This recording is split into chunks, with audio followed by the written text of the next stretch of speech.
This is an awful writing. This is even worse. This is much better. I am roughly halfway through Hellbent, and I've been like listening to the audiobook and then going back to the physical copy because I really like the narrator for Hellbent. She's really talented. They already went to hell once, and things are going terribly wrong. And I'm like, could the protagonist get a little break? Every chapter she gets beat up, something horrible happens to her, like emotionally and physically and psychologically. And I'm like, oh my god. And now they have to go to hell again? My god. I'm really liking this though. It's a little less detective story and a little bit more supernatural. And I think Lee Bardugo is more talented in the supernatural because her like little mystery aspects are kind of the dumber parts of the story because they're not really like a really well crafted mystery, if you will. And that's what kept the first book from being a 5 stars, but this I'm really liking it so far. So I'm very hopeful.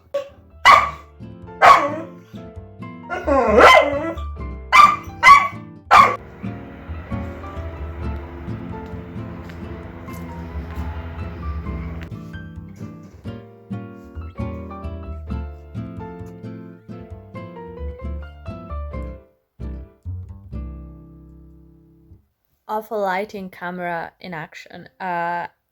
It's like 5 p.m. Looks like 9 p.m. or like 2 a.m. in the morning. I don't know. Winter, man. I finished the book. That was weird. Hellbound. I don't know. What I didn't like about the first book were the mystery aspect, which I think Lee Bardugo is not really that, talented or interested in writing.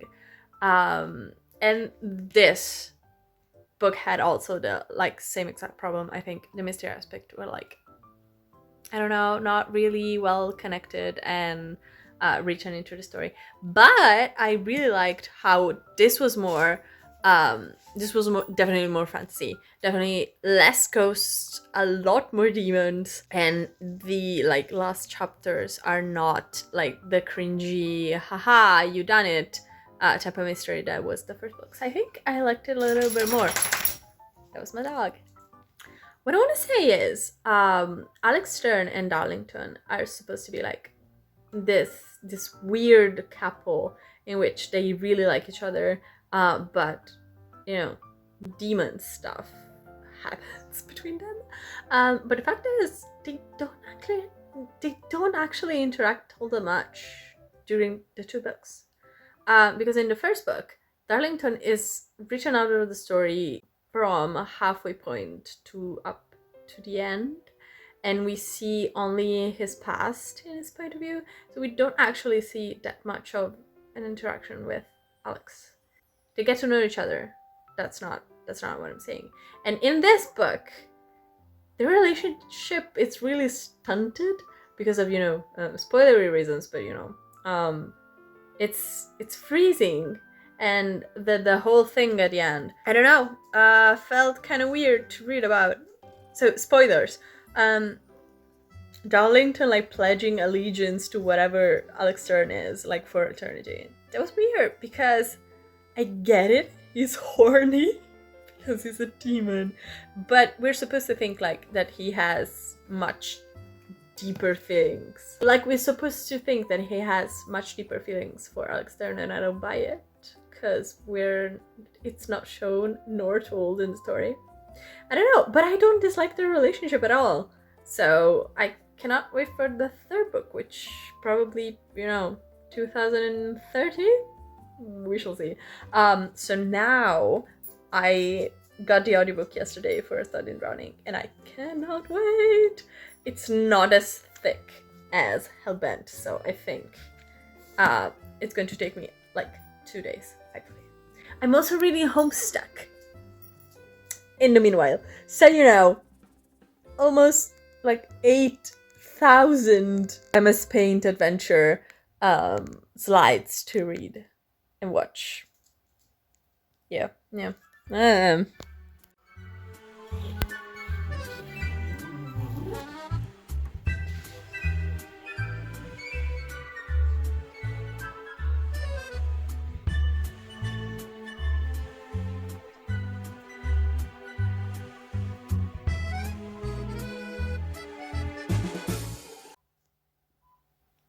I don't know why, I feel very cute. I have my suit spread, like right here. I started studying running, and if you were wondering what I was doing, I am knitting a jumper for myself. I'm really liking it. I feel like what I wanted Divine Rivals to be, it's studying running, plus a little bit of like Dark Academia. There is this poor girl lives in a war-torn world, but she's actually studying at a university, and she really wanted to get into the literature faculty, but she also lives in a very bigoted and misogynistic world. So the literature faculty is considered one of the best in the country, and only men actually get in, even though they say that nothing stops girl from getting in, but it's like, really though, misogynistic. And she gets into the second most like prestigious faculty, which is architecture, and she also is really a big fan of this author who wrote about fairies and the Fairy King. And so she scores a project because this author dies, and she scores this project on making like a remembrance structure, like a sort of a museum for all of his stuff. And the estate of this author picks her design, so she goes there, and she meets this other kid who is from not only the literature faculty, but the other country with which they're in war with. Was that English? I don't know. And there's also the fact that she all her life was deemed as, schizophrenic. There's also the fact that her mom, who's a very shitty mom, she's like, well, I am an alcoholic and a bad mom, and also didn't want to have you, and you're such a burden on my private life. And the protagonist have is like, guess I'll just fuck off to this very humid and decaying country to build like this museum and stuff. And secrets are going to be revealed. I'm like 4 hours into the audiobook. I have like 6 hours left. I'm really enjoying this. Ava Reid is such a talented writer for atmosphere, and I feel like what the author of Divine Rivals wanted to do, which is like use big words and flowery writing, Ava Reid knows how to do. And it's just, I'm enjoying myself a lot, even though the protagonist is a little bit childish and petty. But you know what? If I were an architecture major, I'd be petty too. I'm enjoying myself so much.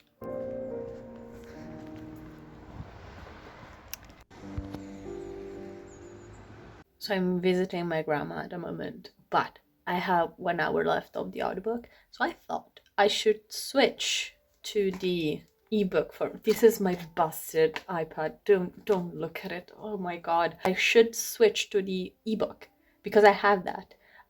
Because I think the writing is so beautiful, and also I was kind of afraid that the protagonist was going to remain very snooty and unpredictable in a way that I did not like. But they had this conversation about Effie's, the protagonist's origins, and I really like that. And I think she's going through a massive character development, and I really like that. I really like the person that she's becoming. And I really, really like Preston, the main love interest, but the literature studies major. The other student that is from the university, but it's from the literature college, like the faculty. I really like him. Not only because he's like base level feminist, but because I think he's an interesting character. So now they have to defeat the Fairy King, which may or may not be real. And there's like the drowning that it's like sea level writing. It's called The Rising. I'm so intrigued. I don't know. It's not the best book ever, but I'm so intrigued.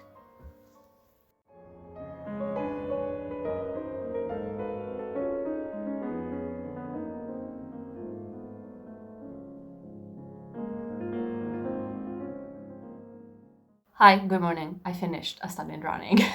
Last night I finished it. Once again, don't look at it. It's so busted and ugly. I feel like the ending was a little bit weak. Overall, this book is a very cool gothic atmospheric book. I don't think it's much a dark academic book because the academia part, it is part of the book. The protagonist is in the architectural department while the main love interest is in the literature department, and it's more so about literature because the protagonist doesn't really like architecture. She's there just because a girl could not possibly enter the literature college, apparently. I would have wanted a little bit more like architectural details. If you make your protagonist part of the faculty that is architecture, why not give some details about it, even like begrudgingly? Because yeah, she's a first year student and she's kind of failing architecture, but you make it part of the story, so why not? I'm a civil engineer student, so one, I don't think a first year student, talented as she might have been, could have done the work that she does, that Effie does in the book to get to win the project, to rebuild the manor.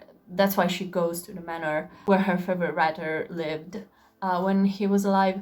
I don't think she could do that. I don't think anyone could ever do that, especially if she doesn't actually like drawing and crisscross and all the other building stuff. All in all, atmosphere 100 out of 10. Ava Reed knows how to write. The narrator for the audiobook was fantastic. I loved it. The romance, completely out of place. I'm sorry. They fall in love in a span of 20 pages. It was supposed to be kind of rivals to lovers.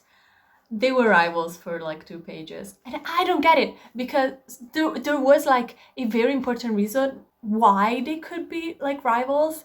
The main love interest is there to disprove that the author of her favorite book is actually the author, and she could have been so mad for that reason, and she chose petty, stupid reasons. I don't know why.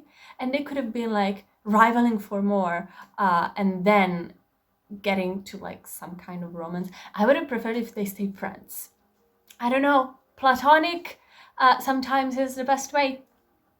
You don't need to put romance in everything you do. I think this story in particular could have benefited from a little bit more platonic feelings. And also, a little bit spoilery, this story talks about fairies, and you get the question, are fairies real? Because the book that is the central part of this book, so a book in a book, is a book about a woman who gets seduced by the fairy king.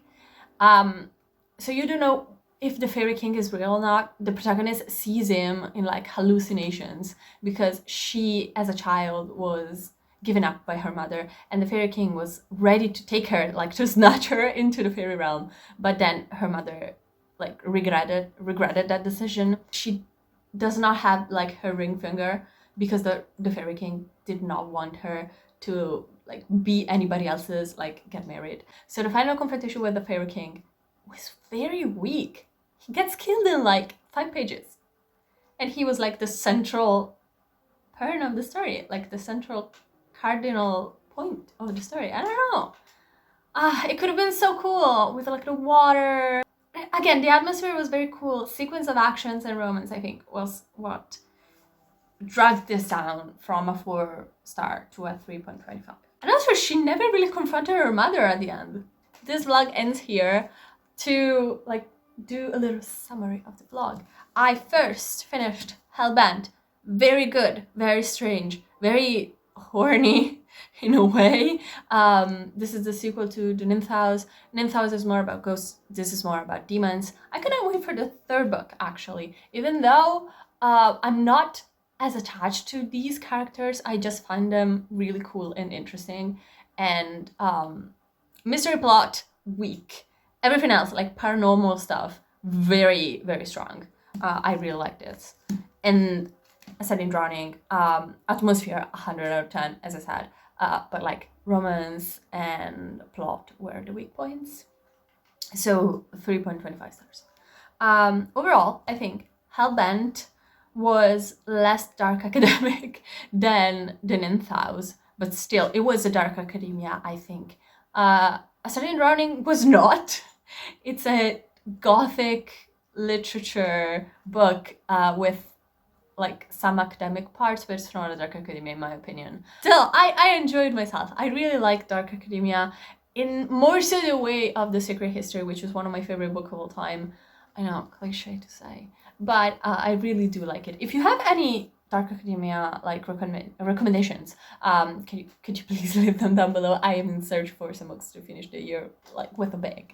And I'll see you next vlog, which I think it's still up. There's a poll in my community tab where you can like vote for what you want me to read next or want me to do in my next vlog. So I'll see you then. Also, my socials are down below if you want to connect with me. I'm most active on TikTok. It's a very fun time there, and I'll see you next time. I hope you like it. Mwah!